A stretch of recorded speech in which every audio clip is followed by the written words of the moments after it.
He didn't raise his voice. He didn't touch her. But when the Korean Mafia boss asked, "Do you have a boyfriend?" the room went silent, and grown men instinctively stepped back because everyone felt it. The shift, the claim, the danger beneath his calm. She was young, foreign, and completely unaware that her answer would decide who lived, who disappeared, and how much blood power was willing to spill. One wrong response, one look held too long, and a love powerful enough to start a war. Welcome to Afro K-Drama Stories. Like, share, and subscribe. Where are you watching from today? "Do you have a boyfriend?" the capo asked casually, and the temperature in the room dropped 10 degrees. Willow watched her employer, the calm, controlled professor who never showed emotion, transform into something possessive and primal. In that moment, she understood. She might not belong to him officially, but in his heart, she'd been his from the very first day. Willow's hands trembled as she set down her coffee cup. The cafe was nearly empty, just past the morning rush, and she'd been reviewing notes for her graduate thesis when Kim Jun-woo walked in, flanked by 3 men in dark suits. She didn't know who he was then. She only knew that every person in the room suddenly remembered urgent business elsewhere. He'd taken the seat across from her without asking. Not aggressive, not even particularly rude, just inevitable, like winter. "You're in my usual spot," he'd said in perfect English, though she'd later learn he spoke 6 languages fluently. She'd looked up, startled by the audacity, ready to tell this handsome older man that the cafe didn't take reservations. But the words died when their eyes met. His were dark, ancient despite the smooth planes of his face, and they looked at her like he was memorizing something precious he'd been searching for. "I didn't see your name on it," she'd managed, lifting her chin. The corner of his mouth had twitched, almost a smile. "It's not written anywhere, but everyone knows." "I'm not everyone." "No," he'd agreed, his gaze traveling over her face with an intensity that made her skin warm. "You're absolutely not." That was 6 weeks ago. 6 weeks of him appearing wherever she was. The library, the market near her apartment, the tiny restaurant where she ate dinner alone. Never threatening, never crossing lines she drew, but always there, watching, waiting, learning everything about her without asking a single question. She'd researched him, of course. Kim Jun-woo, 60 years old, professor of political science at Korea University by day. By night, something else entirely. The search results were sanitized, respectful, but the gaps between facts told their own story. Philanthropist, business consultant, the man powerful people called when they had problems that needed to disappear. 2 weeks ago, he'd offered her a job, research assistant for his consulting firm. The salary was obscene, the hours flexible. The office, a penthouse overlooking the Han River. "I can't accept this," she'd said, holding the contract like it might burn her. "Why not?" "Because I don't know what you really want from me." He'd leaned back in his chair, the motion controlled and elegant. "I want you close enough to protect. I want you comfortable enough to smile. I want you to stop eating ramyeon for dinner because you're too proud to let anyone help you." "You've been watching me cook? I've been watching you survive when you should be thriving." His voice had dropped lower. "Let me change that." She should have run. Every instinct screamed danger, but there was something in the way he looked at her. Not like prey, not like a conquest. Like she was the answer to a question he'd been asking his entire life. So she'd signed, and for 2 weeks everything had been almost normal. She came to the office, did actual research work, and pretended not to notice how his eyes followed her across every room. How? His hand would hover near the small of her back when they walked, never quite touching. How he'd started taking his coffee the way she made it, even though she'd seen him drink it black for years, according to his assistant. Then this morning, Dae-jung had ruined everything. Jun-woo's second-in-command was younger, 40-something, handsome in an obvious way. He'd walked into the office while Jun-woo was on a call, found Willow alone, and smiled like they were old friends. "So, do you have a boyfriend?" he'd asked, leaning against her desk with practiced casualness. "A beautiful woman like you in a new country. Seems impossible you're alone." She'd frozen, pen hovering over her notes. "That's not really appropriate. I'm just being friendly. Boss keeps you locked up in here like treasure. Makes a man curious. Daejong." Junwoo's voice had cut through the room like ice. He'd ended his call, phone still in hand, and the temperature seemed to drop 10 degrees. "I need you in the conference room. Now." The capo had straightened, smile fading. "Of course, Young Nim." But the damage was done. All day, Junwoo had been different, colder, more distant. He'd barely looked at her, spoken to her only when necessary. And now, at the end of the day, he'd asked her to stay late. "You didn't answer his question," Junwoo said quietly, still not looking at her.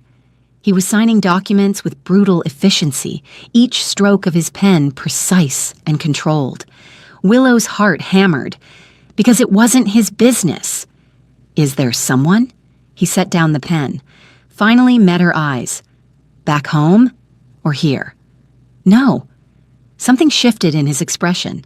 Not relief exactly, but a loosening of that terrible tension in his shoulders. "Good. Good." She stood, suddenly angry at his presumption, at how easily he made her feel owned. "You don't get to—" "I know." He rose too, moving around the desk with that predatory grace he tried to hide under expensive suits and academic credentials. "I know I don't have the right. You don't belong to me. We have an employer-employee relationship and nothing more." He stopped 3 feet away, close enough that she could smell his cologne, subtle and expensive, far enough that she had room to breathe. "But if you did have someone," he continued, voice dropping to something raw and honest, "I would pay him whatever he wanted to walk away. I would make him opportunities on the other side of the world.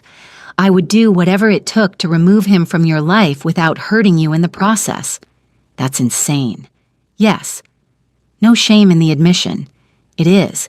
But I stopped being sane the moment you looked up at me in that cafe and refused to move." Willow's breath caught. This was the truth she'd been avoiding for 6 weeks, the reality behind every coincidental meeting, every generous gesture, every heated look he thought she didn't notice. "I'm 23, she whispered. "You're old enough to know better." His jaw tightened. Old. Enough to know this is inappropriate, unwanted, completely unacceptable. Old enough to know I should fire you, pay you a year's salary, and never contact you again.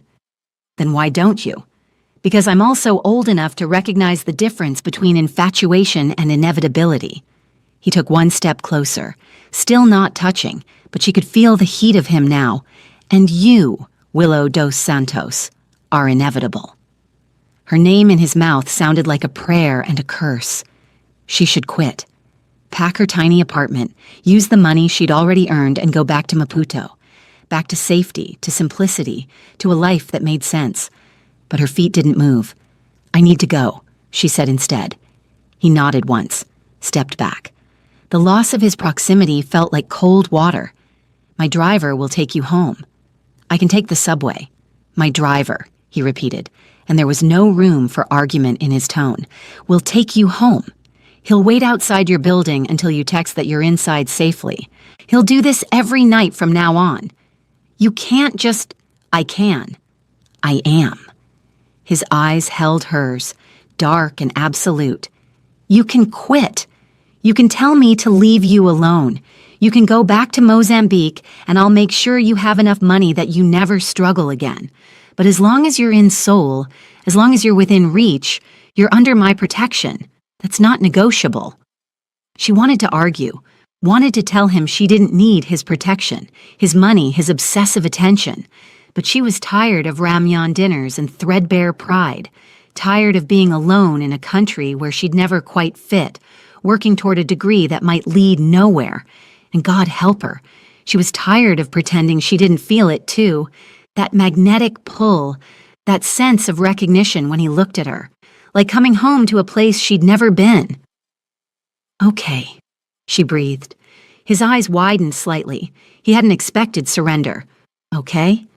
The driver can take me home, but that's all I'm agreeing to. That's enough. The ghost of a smile crossed his face. For now.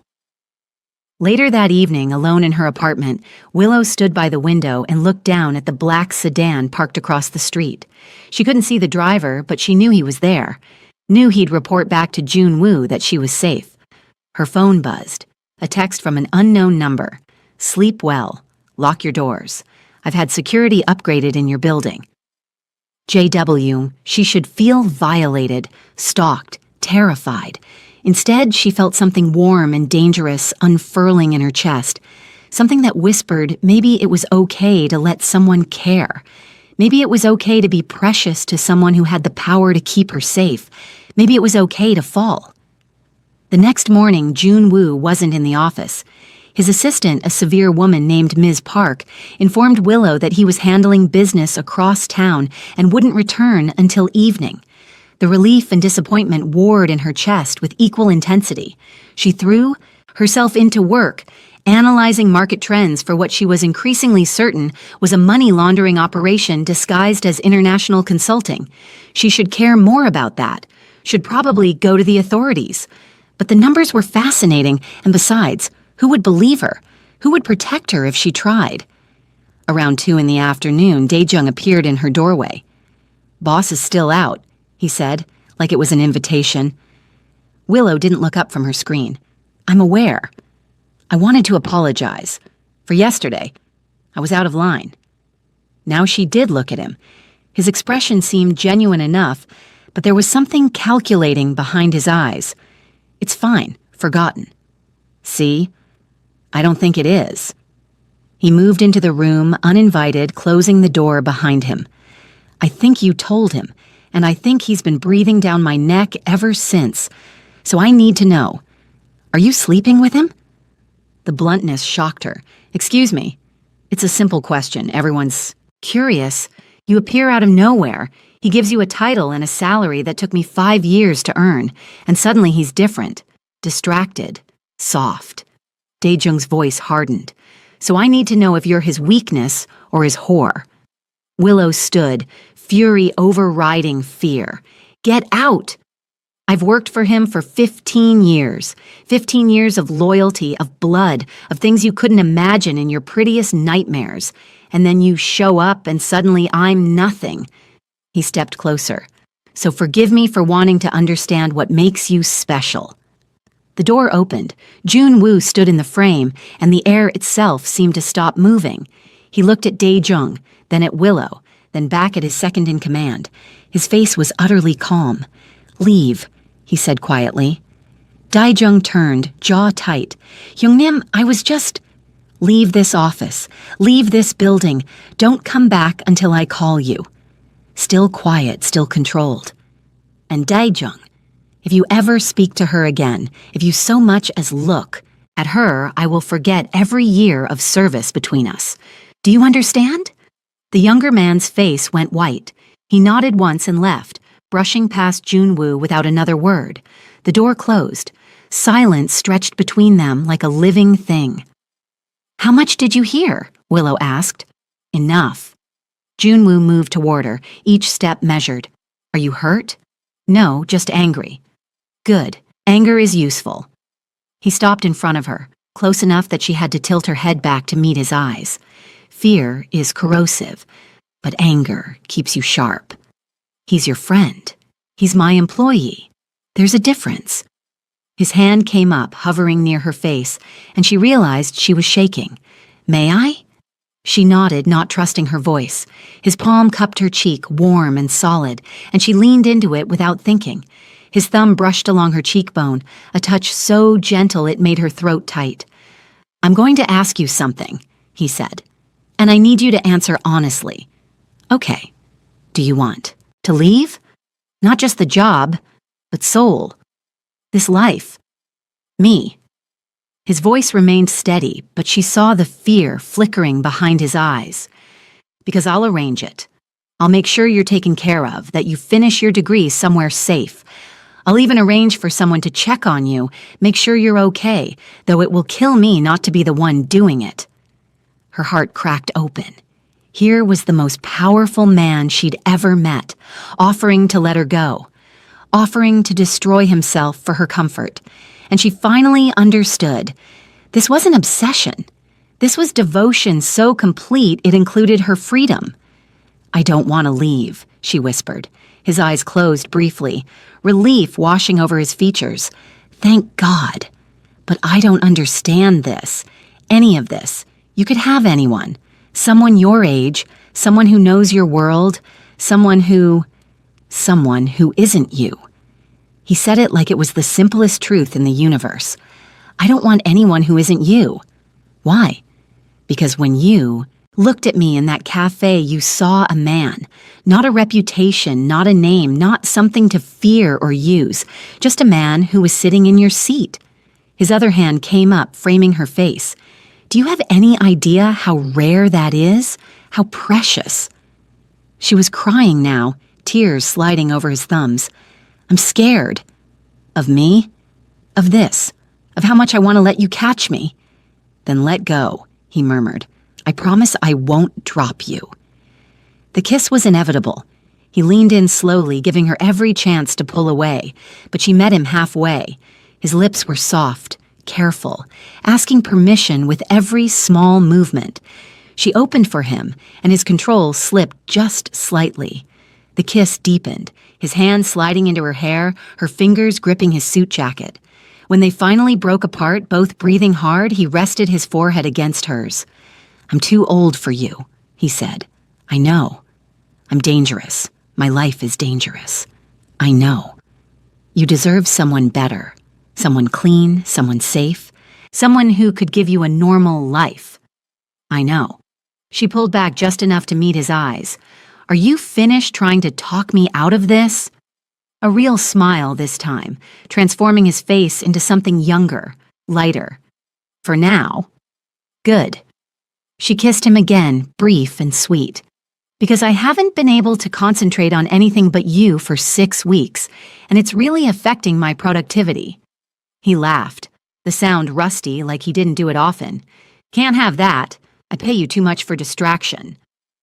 The moment shattered when his phone buzzed. He glanced at it and his expression went cold and professional again. "I have to take this." "Okay." But he didn't move, didn't let her go. "Come with me to the meeting. I want you close." "Junwoo, I know it's unreasonable. I know it's excessive. But after what just happened..." His jaw tightened. "I need you where I can see you. Please." She should say no, should establish boundaries, maintain some independence, but the raw need in his voice undid her. "Okay." His relief was palpable. "Thank you."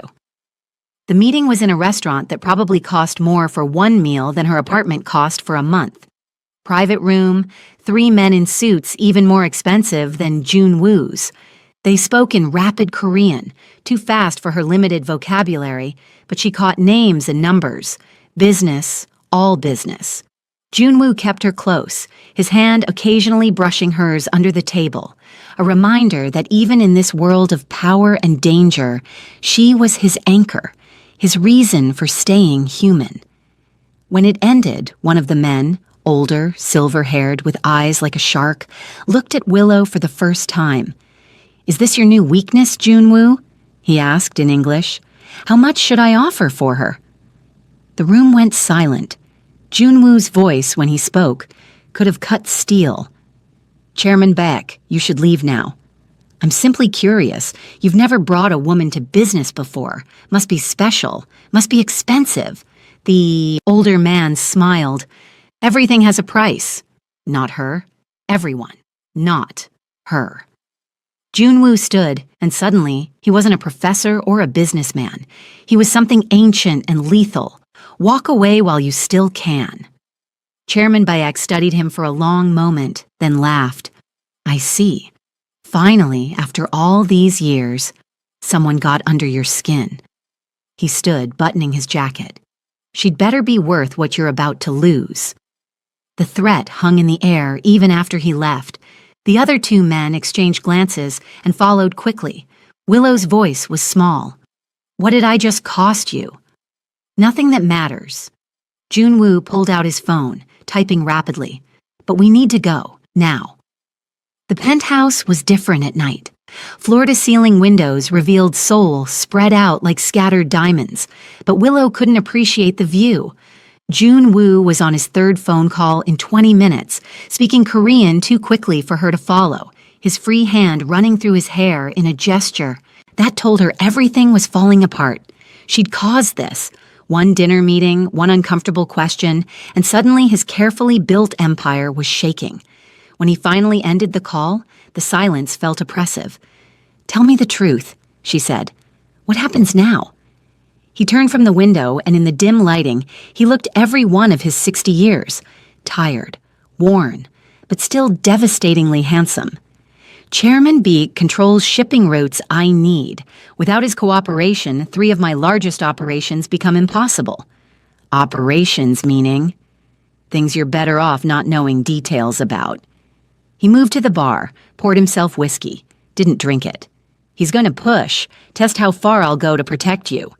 Then let me go. The words physically hurt. I'll leave Seoul tonight. You can tell him I meant nothing, that I was just... Don't. His voice cracked like a whip. Don't you dare suggest that you mean nothing. But your business can be rebuilt, rerouted, replaced. He crossed to her, the glass abandoned. You cannot, do you understand? There is no replacement for you. Willow's breath hitched. You barely know me. I know you take your coffee with too much cream because the bitterness reminds you of your grandmother's disappointment when you left Maputo. I know you read the same page 3 times when you're nervous. I know you hum when you think no one's listening, always the same song, something in Portuguese about homecoming. His hand cupped her face. I know you're terrified of being abandoned because everyone you've loved has walked away eventually. And I know that I would burn my entire world down before I became another person who left you. She was crying again, and she hated it. Hated being weak, being the problem, being the thing that cost him everything. This isn't fair. No, he agreed. None of this is fair. Not my age, not my life, not the danger I've brought to your door. But it's real, and I'm not letting. You go. His phone buzzed again. He ignored it. It buzzed again, insistent, and he finally glanced at the screen. His expression went carefully blank. What is it? Daejung. He showed her the text. Hyungnim. Chairman Beck's men are asking questions about her. Her apartment building, her schedule, her friends. You need to see this. Below was a photo. Willow's apartment door, slightly ajar, the lock visibly damaged. Her blood went cold. My apartment? Junwoo was already moving, phone to his ear, barking orders in Korean. Within minutes, a plan materialized. She wasn't going back to her apartment, wasn't going anywhere without his security. Starting now, she lived here. I can't just move in with you, she protested weakly. You can and you will. No room for argument. Your things are being packed as we speak. My people will sweep the apartment, secure anything important, and have everything here within 2 hours. Junwoo, I will not risk you. He gripped her shoulders, intensity burning in his eyes. I will not spend one single night wondering if you're safe. This is not a request, Willow. This is me telling you that your safety is more important than your independence. Hate me for it if you need to, but accept it. She wanted to fight, wanted to rail against the high-handedness, the assumption that he could just rearrange her life.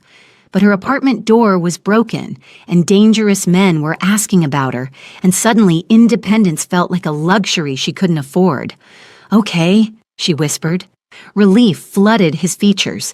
He pulled her into his arms, and she let herself be held. Let herself feel small and protected instead of constantly strong. His heart beat steady against her ear, and for the first time in weeks she felt safe. I'm sorry, he murmured into her hair. I'm so sorry I brought this to you. You didn't know Chairman Beck would... I should have. Should have been more careful, kept you more separate from that world. His arms tightened. But I was selfish. I wanted you close. Wanted to show you off like you were mine. Maybe I am, she said quietly. He went still. What? She pulled back to look at him. Maybe I am yours. Maybe I've been yours since that first day in the cafe when you looked at me like I was the answer to something. Maybe that's okay. Willow, his voice was rough. If you're mine, then I'm yours. Completely. Do you understand what that means? Tell me. It means I will destroy anyone who threatens you. It means I will choose you over business, over money, over power, over everything I've spent 40 years building. It means you become the single point of failure in my entire life. He stroked her face with shaking hands. It means I'm giving you the power to utterly ruin me and trusting that you won't. The weight of that trust was staggering. She reached up, threading her fingers through his silver-touched hair, and pulled him down to her. The kiss was different. This time, deeper, more desperate, a claiming on both sides. When they broke apart, both breathing hard, his control was fraying at the edges. You should eat something. It's late. I'm not hungry. Willow. A warning and a plea. What? I'm trying very hard to be honorable, to take this slowly. But if you keep looking at me like that, he closed his eyes. I need you to help me maintain control. She should step back, establish boundaries, slow this runaway train. But she'd spent 6 weeks fighting this pull, and she was tired of fighting. What if I don't want you to have control? His eyes opened, dark and hungry. Don't say things you don't mean. I mean it. She took his hand, placed it over her racing heart. I mean all of it. I'm terrified, and this is probably a terrible idea, but I mean it. You're under stress. You're scared. This isn't the right time. When will be the right time? She challenged. When your world isn't dangerous, when I'm not scared. That's never going to happen, is it? He had no answer for that. I want this, she said firmly. I want you, not tomorrow, not when things are safer, now. Something in him broke. Or maybe it was something finally healing. He kissed her again, slower this time, reverential. Then he lifted her, and she wrapped her legs around his waist, trusting him to hold her. He carried her through the penthouse to his bedroom, their bedroom now apparently, and laid her on the bed like she was made of glass. What happened next was gentle and overwhelming, terrifying and perfect. He took his time, worshipping every inch of her with hands and lips, and whispered promises. She learned the map of his scars, the stories his body told of a violent life lived in shadows. And when they finally came together, when he made her his in the most fundamental way, she understood that this was more than physical. This was covenant, promise, forever sealed in skin and breath and whispered names. Later, as she lay in his, arms trembling and overwhelmed, he stroked her hair and murmured in Korean. She didn't understand the words, but she felt their meaning. Protection, devotion, love. What are you saying? She whispered. I'm promising the universe that I'll keep you safe, he said. I'm promising my ancestors that I'll be worthy of you. I'm promising myself that I'll never give you reason to regret this. Junwoo? She turned to face him. What if you can't keep those promises? What if your world really is too dangerous? Then I'll remove myself from it. Simple. Absolute. I'll walk away from everything. We'll disappear. I have enough money hidden away that we could live comfortably anywhere in the world. You could finish your degree. We could be normal. You'd really do that? Give up everything you've built? In a heartbeat. He kissed her forehead. You're more important than any empire. She wanted to believe him. God, how she wanted to believe him. But morning would come, and with it, reality, and she had a terrible feeling that his world wouldn't let him go so easily. Money came with sunlight and consequences. Willow woke alone in the massive bed, Junwoo's side already cold. She found him in his office, 3 phones, 2 laptops, and a controlled fury that made the air crackle. What's wrong? She'd pulled on one of his shirts, and his eyes tracked the movement before returning to his screens. Daejung is missing. Her blood chilled. Missing how? He didn't come home last night. His phone is off. His usual contacts haven't seen him.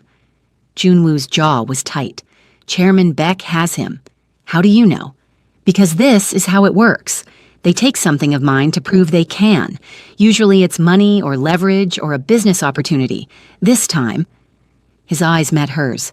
This time they're showing me that anyone close to me is vulnerable.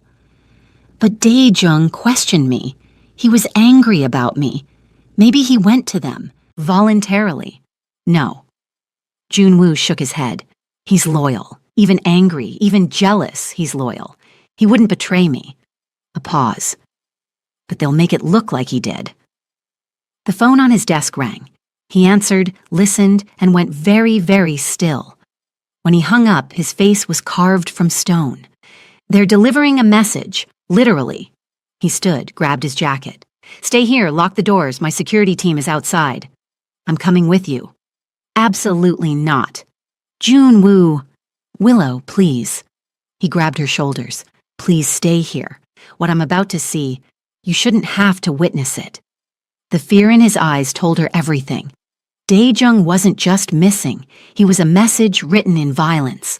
And Junwoo was about to read it. She nodded shakily. He kissed her hard, desperately, and left. The apartment felt like a cage after he was gone.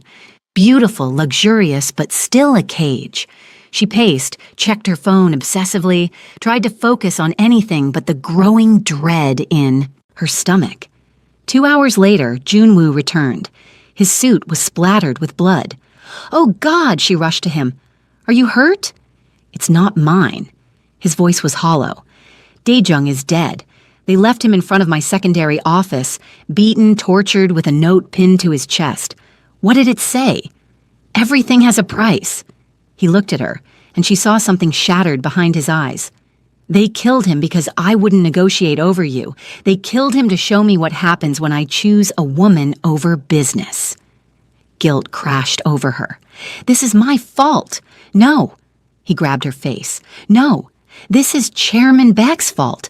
This is the fault of a system that thinks people are commodities. This is not on you. But if I hadn't been at that meeting, Dae-jung would still be dead eventually. That's the life we live. The only difference is he died for something that actually mattered instead of money or territory. His thumb brushed her cheek. He died protecting you, even if he didn't know it, even if he resented you. In the end, he was loyal. The tears came then, hot and bitter. She hadn't known Dae-jung well, hadn't even liked him particularly, but he died because of her presence in Junwoo's life. That weight was crushing. Junwoo held her while she cried, his own grief locked behind walls of necessity. He had calls to make, arrangements to handle, revenge to plan. But for these few minutes, he was just a man holding a woman who'd brought unexpected light into his dark world. I need to go back out, he said finally. Dae-jung's family needs to be notified, arrangements made, and I need to send a message back to Chairman Baek. What kind of message? The kind that makes it clear this war just became personal. Fear spiked through her. Junwoo, maybe we should just leave. Like you said last night. Disappear. Start over somewhere safe. Running won't work anymore. Beck knows about you now, knows you matter to me. He'll keep coming, keep threatening until I eliminate him, or he eliminates me. His expression hardened. I'm not going to let him win. Even if it costs you everything? Especially then, because you're what everything means now. He left again, and this time she felt the door close like a cell locking. She was trapped in his protection, in his war, in his world. And the worst part was that she couldn't imagine being anywhere else. The days that followed were surreal. Junwoo barely slept, constantly on calls, meeting with his remaining people, orchestrating something she couldn't fully see. She caught glimpses, hushed conversations, weapons she pretended not to notice, men with hard eyes and careful movements coming and going. He tried to keep her separate from it, would come to her at night, wash off whatever he'd done that day, and hold her like she was the only real thing in his life. They'd make love slowly, desperately, like each time might be their last, And maybe it would be. On the fourth day, he came home early, found her in the kitchen trying to cook something edible with ingredients she didn't recognize. "What are you doing?"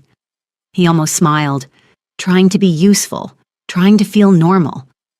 She gestured at the disaster on the stove, failing spectacularly. He moved behind her, arms wrapping around her waist, chin on her shoulder. "You are useful.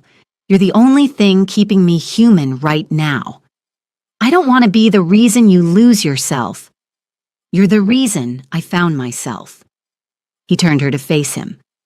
"Before you, I was just going through motions, building power for power's sake, surviving instead of living. You reminded me what I'm surviving for." Pretty speech for a man covered in someone else's problems. His smile was sad. "I used to be very good at pretty speeches, at pretending I was civilized. You make me want to actually be civilized. And yet here we are in the middle of a war." "Yes." He kissed her softly. "Here we are, and I'm about to ask you to do something impossibly hard." Her stomach dropped. "What?" "I need you to trust me completely. I need you to not ask questions, not doubt me, not panic no matter what you hear or see over the next few days." His eyes burned into hers. "Can you do that?" "That's a lot to ask." "I know, but I have a plan to end this, to make you safe, to neutralize Beck, to get us out of this with minimal bloodshed. But it requires you to trust me even when it looks like I'm doing the wrong thing." Every instinct screamed warning, but she looked at this man, this dangerous, devoted, impossible man, and made a choice. "Okay, I trust you." Relief and something like pain crossed his face. "Thank you." He kissed her forehead. "I promise I'll explain everything when it's over. But for now, just know that everything I do for you." That night, he held her tighter than usual, made love to her with an intensity that felt like goodbye. And when she finally fell asleep, exhausted and sated, she didn't hear him leave. She woke to an empty apartment and a note. "Don't leave. Don't call me. Don't panic. I love you." JW, for 2 days, she heard nothing. No calls, no texts, no news. The security team outside wouldn't tell her anything. She was trapped in luxury with nothing but her fear and imagination. On the third day, her phone buzzed. Unknown number. Against all Junwoo's instructions, she answered. "Miss Dos Santos." A woman's voice, professional, cold. "This is Seoul Metropolitan Police. We need you to come to the station immediately regarding Kim Junwoo." Her world tilted. "What happened? Is he hurt?" "Please come to the station. We'll explain everything." The line went dead. The police station was exactly like the ones in movies. Harsh fluorescent lights, gray walls, the smell of burnt coffee and desperation. Willow sat in an interrogation room, hands shaking, while 2 detectives watched her with expressions she couldn't read. "When did you last see Kim Junwoo, the older one?" asked in accented English. 3 days ago. He left in the middle of the night." "And he didn't tell you where he was going?" "No." She gripped her hands together. "Please, just tell me what happened. Is he hurt?" The detectives exchanged glances. The younger one leaned forward. "Miss Dos Santos, what do you know about Mr. Kim's business activities?" "He's a consultant and a professor." "And that's all?" She met his eyes. "That's all he's told me. But you suspect more." Of course she suspected more, but admitting that felt like betrayal. "I want to see him, or I want to call a lawyer, or both." "Mr. Kim is currently in custody," the older detective said. "He's been charged with multiple crimes, including racketeering, money laundering, and conspiracy to commit murder." The room spun. "That's impossible. Is it? Or is it exactly what you've suspected all along?" The younger detective pushed a folder across the table. "We've been investigating him for 3 years, building a case, and then suddenly, 3 days ago, he walks into this station and confesses to everything." Willow's breath caught. "He what?" "He confessed. Gave us names, locations, documentation of every crime he's committed over the last 20 years. Cooperated completely." The detective's eyes narrowed. Why would he do that, Miss Dos Santos? She couldn't breathe, couldn't think. Junwoo had turned himself in, had destroyed his entire empire, He made a deal, she whispered. Smart girl. Yes, he made a deal. Full cooperation and testimony against his associates in exchange for reduced sentencing and immunity for certain parties. The detective tapped the folder. You're one of those parties, along with several lower-level employees who didn't know the full scope of his operations. He protected you all. How long? Her voice cracked. How long will he be in prison? With his cooperation? Probably 15 to 20 years. He'll be 80 before he's free again. The number hit her like a physical blow. 80. He'd be an old man, and she'd be 40-something. Middle-aged. Would she even remember what his touch felt like by then? I need to see him. That's not possible right now. He's still giving testimony, and he specifically requested that you not be brought in until after. I don't care what he requested. She stood, fury overriding grief. He doesn't get to make that choice for me. I need to see him, now. The older detective studied her for a long moment. You really love him? Yes. No hesitation. Yes, I really love him. Even knowing what he is, what he's done, I know he's trying to be better. I know he's sacrificing everything to protect people who matter to him. That's the man I love, not his past, his present. Something softened in the detective's face. Wait here. 20 minutes later, she was led through a corridor of locked doors and watchful eyes. They stopped at a room with reinforced glass, and there he was. Junwoo sat on the other side, wearing prison orange that should have diminished him but somehow didn't. He was still the most powerful presence in any room, still the man who'd looked at her in a cafe and changed her entire world. Their eyes met through the glass. His expression cracked, just slightly, before he schooled it back to neutrality. She picked up the phone. He did the same. You bastard, she said. I know. You didn't even say goodbye. I couldn't. His voice was rough.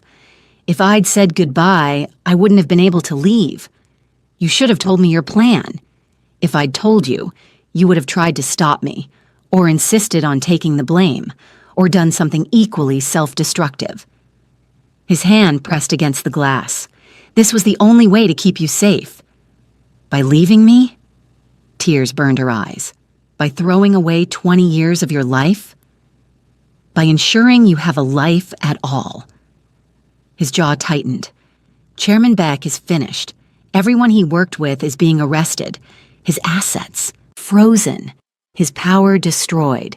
You're safe now. That's all that matters. What about us? Does that matter? Willow, don't willow me. Don't sit there and act like this is acceptable. You don't get to decide alone that 20 years apart is better than being together and scared. You're 23 years old, he said quietly. By the time I get out, you'll be in your 40s. You'll have lived an entire life. You'll have forgotten what we had. You think I could forget this? Forget you? She pressed her palm to the glass opposite his. You're an idiot. A brilliant, self-sacrificing idiot, but an idiot nonetheless. The ghost of a smile crossed his face. I've been called worse. I'm going to wait for you. No. The word was sharp. No, you're not. You're going to finish your degree. You're going to find someone appropriate. Someone your age, someone safe, someone who can give you a normal life. I don't want normal. I want you. Willow, please. His voice broke. Please, don't make this harder than it already is. I did this so you could be free. Don't chain yourself to a ghost. You're not a ghost. You're right there. She wiped her eyes angrily. And you don't get to tell me what to do with my life anymore. You gave up that right when you turned yourself in without consulting me. I'm trying to protect you. I don't need protection from loving you. I need you to stop making decisions for me. She was yelling now, not caring who heard. I'm an adult. I get to choose who I love and how long I wait and what I'm willing to sacrifice. And I choose you. I choose to wait. I choose 20 years if that's what it takes. He was crying now, too, silent tears tracking down his face. "You don't know what you're saying." "I know exactly what I'm saying. I love you. Present tense. Not past, not conditional. I love you and I'm going to keep loving you. And in 20 years when they let you out, I'm going to be right there at the gates. And you're going to have to deal with that." "I'm 60 years old," he whispered. "You're throwing away your youth for an old man who'll be ancient by the time—" "I don't care about your age. I never did. I care about your heart, your soul, the way you look at me like I'm your reason for existing." She pressed closer to the glass. "You're mine, Kim Jun-woo. You said so yourself, and I don't let go of what's mine." A guard appeared behind him. "Time's up." "No." Jun-woo's voice was desperate. "Please, just a few more minutes." "I'll be back tomorrow," Willow said quickly, "and the day after that, and every day they'll let me. You understand?" He nodded, unable to speak. "I love you," she said. "Don't you dare forget that." "I love you," he managed. "God help me, I love you more than life." The guard pulled him away. He kept his eyes on her until the door closed between them, and then she was alone with her grief and fury and unwavering determination. The weeks that followed were brutal. Willow fought the police, the lawyers, even Jun-woo himself to maintain contact. She visited every time they'd allow it, wrote letters daily, refused to let him push her away no matter how hard he tried. His testimony destroyed an empire, 36 arrests, billions in assets seized, and through it all, he protected her, made sure her name stayed clear, her reputation intact, made sure she could continue her life without the stain of his past. But life without him felt hollow. She went to classes, wrote her papers, smiled for her professors, but at night, alone in her tiny apartment, she'd refused to stay in his penthouse, couldn't bear the memories. She'd read his letters and cry. They were beautiful, his letters, poetic in a way his spoken words never were. He wrote about his childhood in Busan, about how he'd fallen into this life, about his regrets and his few moments of joy, and every letter ended the same way. "Please forget me. Please be happy. Please find someone worthy of you." She never did what he asked. 3 months into his sentence, she got a visitor, a woman in her 50s, elegant and clearly expensive, with Jun-woo's eyes. "Miss Dos Santos, I'm Kim Min-ji, Jun-woo's sister." Willow had never heard him mention a sister. He has family? Not family he deserves. I disowned him 20 years ago when he got deeper into that world, but I've been following his case. She sat uninvited, and I need to understand why a 23-year-old girl from Mozambique is willing to waste her life on my brother. It's not a waste, isn't it? 20 years, maybe more. You'll be middle-aged by the time he's free. No children, no normal relationship, no chance at happiness. I'll have him. That's happiness. Minji studied her. He said you were stubborn. He didn't mention you were insane. Maybe love is insanity? Love is a chemical reaction that fades. Trust me, I've been married 30 years. The romance dies, reality sets in. And you'll be left with nothing but regret for the life you could have had. Willow leaned forward. "Ma'am, with respect, you don't know me. You don't know what your brother and I have, and you don't get to tell me what I'll regret." "He asked me to convince you to move on." "Of course he did. He's an idiot." A surprised laugh escaped Minji. "Most people don't call him an idiot. Most people don't love him." Willow's voice softened. "He thinks I'm too young to know what I want. He thinks I'll forget him, but I won't. I can't. He's in my blood now." Minji sighed.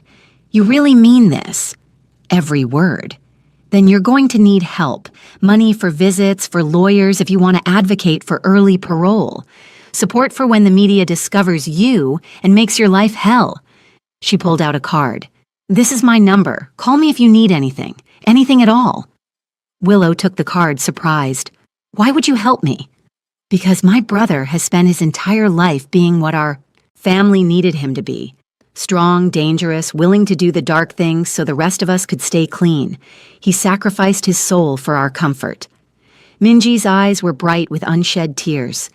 If you're willing to love him despite all that, despite what it costs you, then you're doing what I never could, and you deserve support.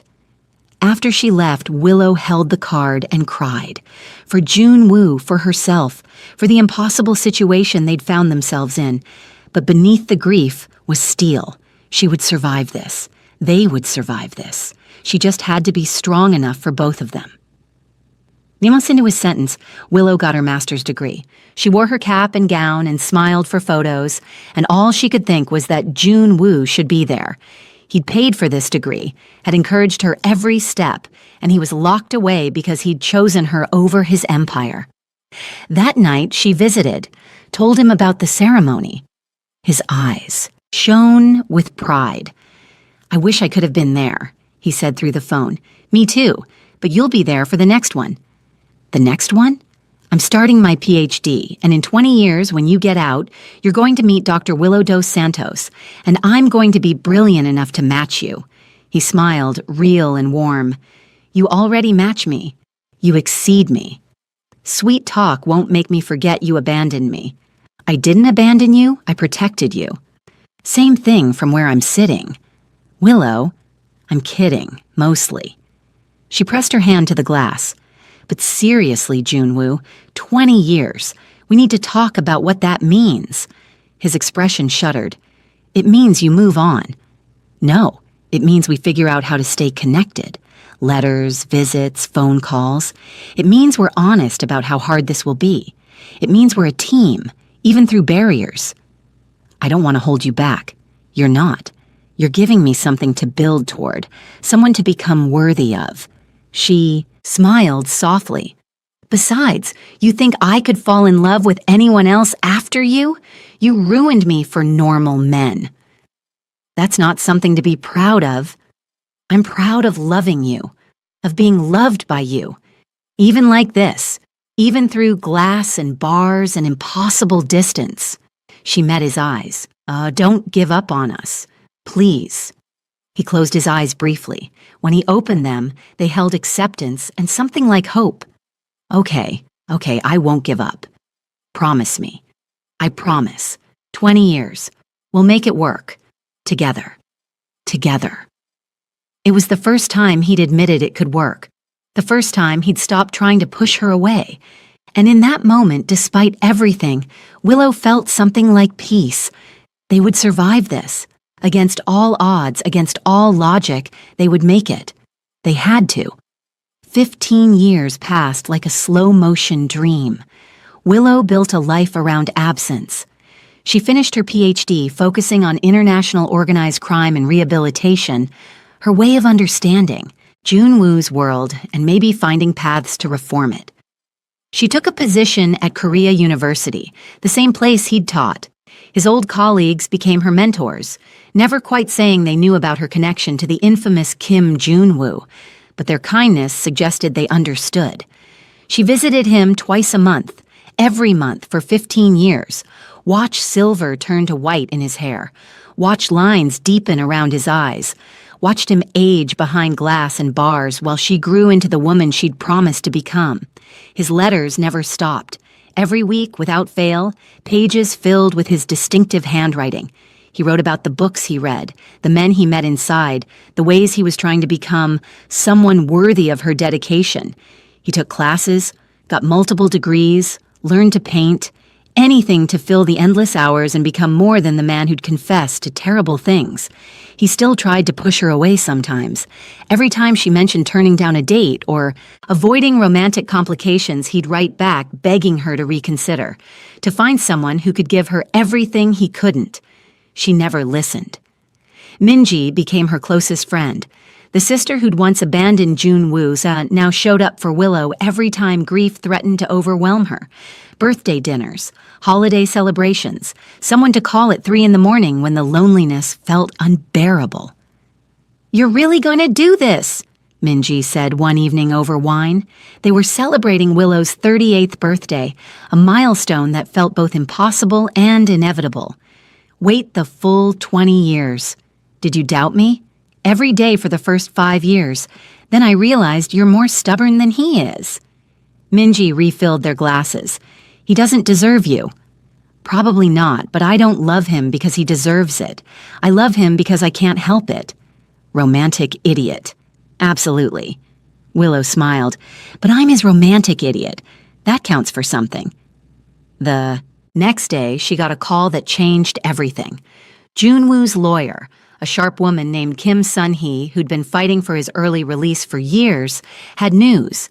The parole board is reconsidering his case. With his cooperation, his behavior inside, his rehabilitation efforts, they're thinking 5 years off his sentence. Willow's heart stopped. 5 years. He could be out in 6 months.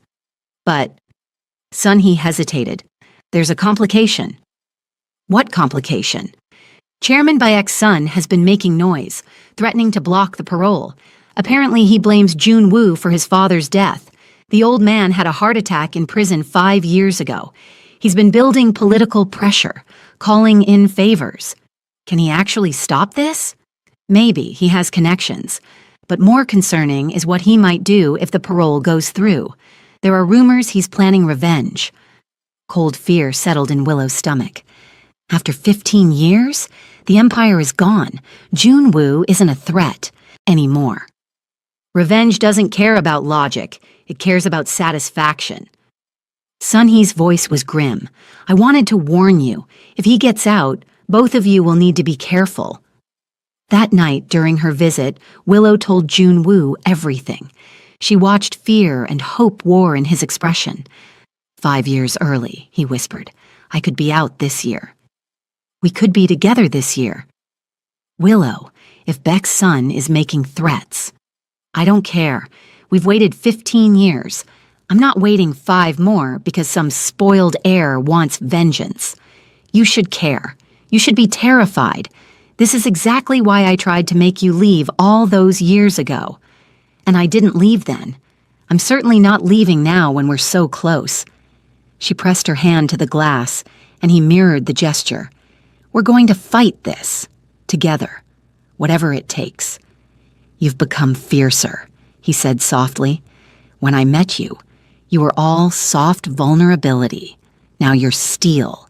You made me steel. You taught me that love is worth fighting for. I wish I'd taught you to fight for someone safer. Too late now, you're stuck with me. A real smile crossed his face. There are worse fates. The parole hearing was scheduled for 3 months later. 3 months of preparation, of testimony, of Sun-hee working miracles. Willow wrote letters to the board. Minji used her family connections. Even some of Junwoo's former associates, the ones who'd been protected by his testimony and gone straight, wrote supporting his release. And all the while, whispers grew about Bayek's son, about threats and plans, about danger circling closer. The night before the hearing, Willow couldn't sleep. She lay in her apartment, larger now, comfortable, but still missing the one thing that mattered, and thought about tomorrow, about the possibility that Junwoo might actually walk free, that she might get to touch him without glass between them, that 15 years of waiting might finally end. Her phone buzzed. A text from an unknown number. Leave the hearing tomorrow. If you're there, you'll regret it. A friend. Her blood ran cold. She forwarded it to Sun-hee, who called immediately. We're involving the police. This is a direct threat. I'm not staying away, Willow said firmly. I've been waiting 15 years. I'm going to be there when he walks out. It might not be safe. I don't care. I'm going. Stubborn. But there was admiration in Sun-hee's voice. Fine, but you're getting a security detail, non-negotiable. The hearing was in a gray building that smelled like old paper and broken dreams. Willow sat in the gallery, flanked by 2 serious men in suits who Sun-hee had hired.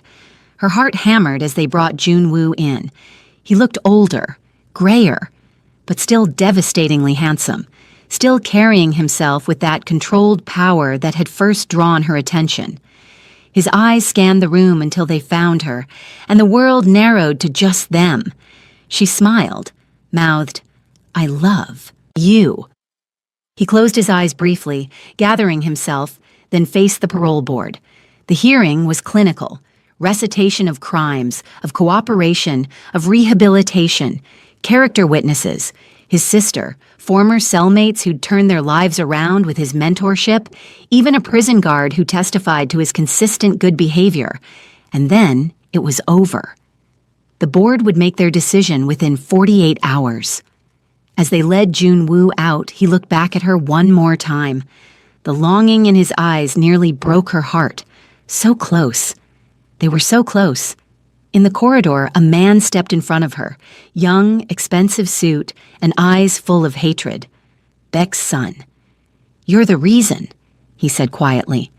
"The reason my father died alone in prison. The reason the empire fell. All because Kim Jun-woo chose you over business." "Your father made his own choices," Willow said, voice steady despite her racing heart, including the choice to kill an innocent man. "My father was a king. Your lover destroyed him. Your father was a criminal. My lover brought him to justice." Beck's son smiled, and it was terrible. "We'll see how long your lover lasts on the outside, if he even makes it outside." The security detail stepped forward, but Beck was already walking away, laughing softly. "That was a direct threat," one of the guards said. "We need to report this." "He wanted us to hear it," Willow said shakily. "He wants us scared." "Are you scared?" "Terrified.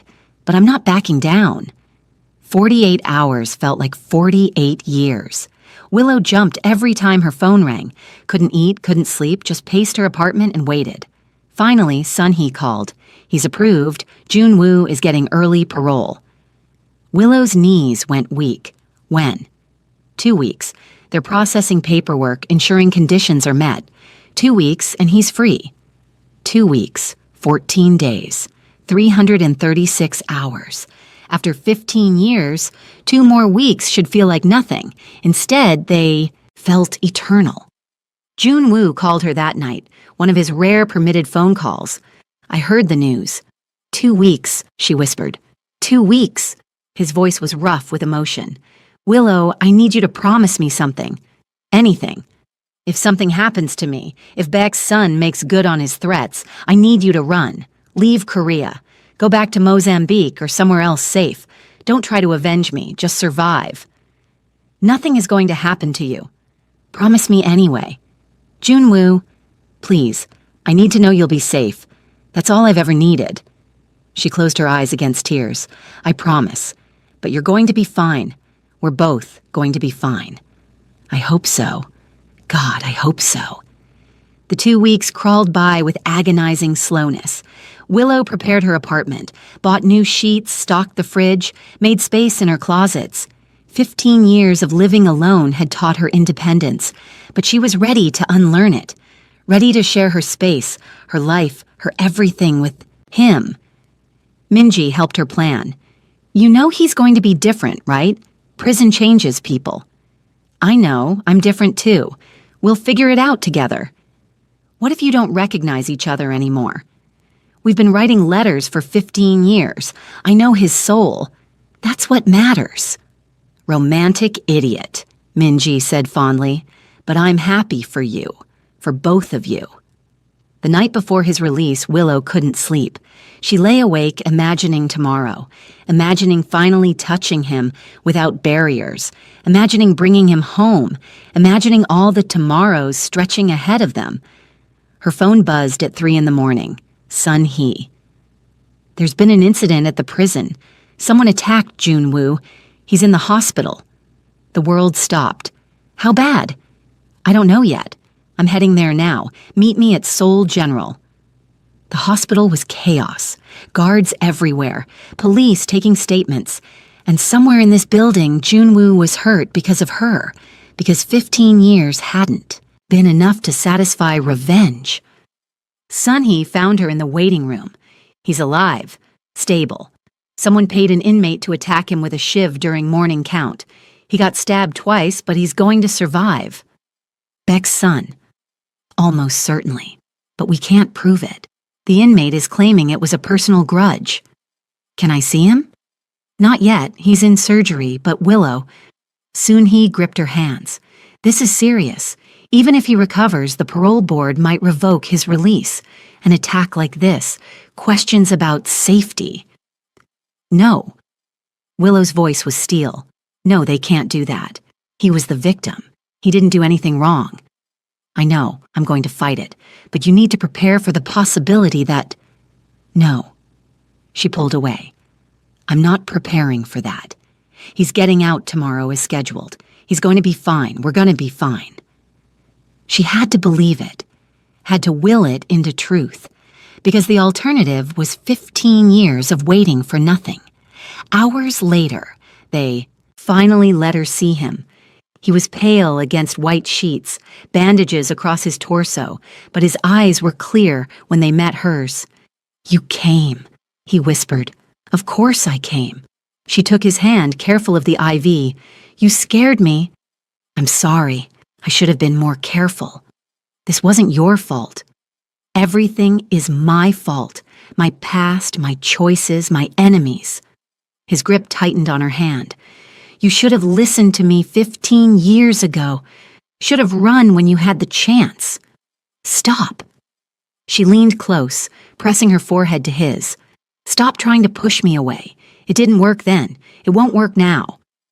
Willow, I almost died. Tomorrow I was supposed to walk out and start a life with you, and instead I almost died. What kind of future is that? The kind where we're together. That's all that matters. You deserve better. I deserve you. The real you. The man who sacrificed everything to keep people safe. The man who spent 15 years becoming someone worthy of freedom. That's who I deserve. Tears tracked down his face. I'm going to be 80 years old and you're going to still be young and beautiful and wondering why you wasted your life on me. I'm going to be in my 40s, you're going to be 80, and we're going to be disgustingly happy together. She kissed him softly, finally, without glass between them. This is happening. You're getting out. We're starting our life. And Beck's son can go to hell. He laughed wetly. You've gotten fierce. You made me fierce. Now rest. Tomorrow you're walking out of here, we're going home, and we're starting the rest of our lives. Home, he repeated. With you. With me. Always. The next day, against all odds and over medical objections, Jun Woo was released. They made him sign waivers, gave him painkillers and instructions for wound care, and finally, let him walk out of the prison that had held him for 15 years. Willow waited by the gates in the morning sun, watched him emerge in borrowed clothes, moving slowly because of his injuries, looking around like he couldn't quite believe the sky was real. He saw her, stopped, and the smile that crossed his face erased every line the years had carved. She ran to him. He caught her, wincing but not letting go, and they held each other for the first time in 15 years without barriers. He was solid and warm and real, and she buried her face in his neck and cried. I've got you, he murmured. I've got you, and I'm never letting go. You better not. I waited too long for this. I don't deserve you. Probably not, but you're stuck with me anyway. They went home to her apartment. He looked around at the space she'd built, saw the photos on her walls, including several of him from before prison, and the books on her shelves. You kept me, he said, voice thick with emotion. Every day, every single day, I kept you in my life. She took his hand. Come on, let me show you our room. Their room. The words felt revolutionary. She'd prepared everything. His side of the bed, space in the closet, toiletries in the bathroom, making room for him in every part of her life. He touched everything carefully, like it might disappear. Then he turned to her, and the heat in his eyes made her breath catch. Willow. His voice was rough. I know. She moved to him. Me too. They came together carefully because of his wounds, but with an intensity that 15 years of longing had built. When they finally made love, slow and tender and desperate, it felt like coming home, Like every letter and every visit and every year of waiting had led to this moment. Later, wrapped in each other, Junwoo traced patterns on her skin. I kept waiting for you to give up on me, he admitted. Every year I thought this would be the year you realized you deserved better. Every year I realized more that you're exactly what I deserve, what I want, what I need. I'm an old man now. You're my old man.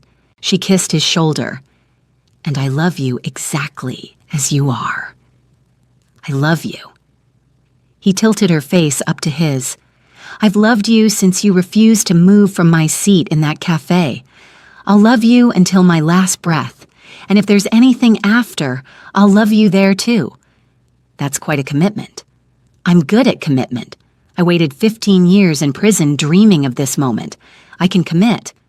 She laughed, and it felt like freedom. What do we do now? Now?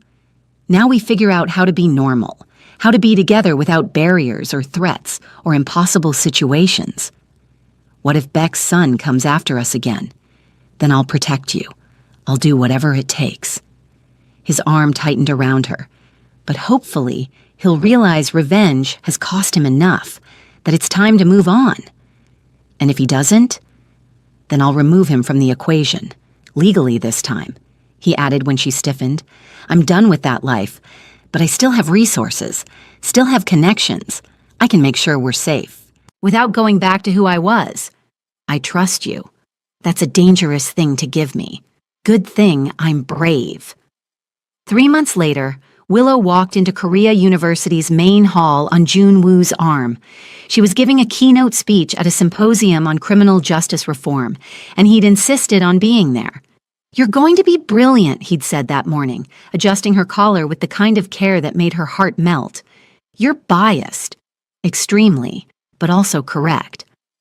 Now, standing at the podium, looking out at the crowd, she saw him in the front row.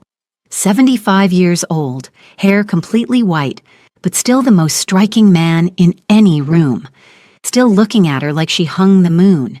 She began her speech about rehabilitation, about second chances, about how the justice system could evolve. And as she spoke, she caught his eye and smiled. They'd made it. Against every odd, through every obstacle, they'd built something real and lasting. Her career flourished.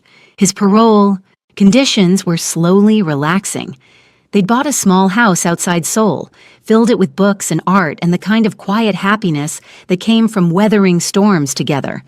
Beck's son had vanished to the States, apparently deciding living well was better than revenge.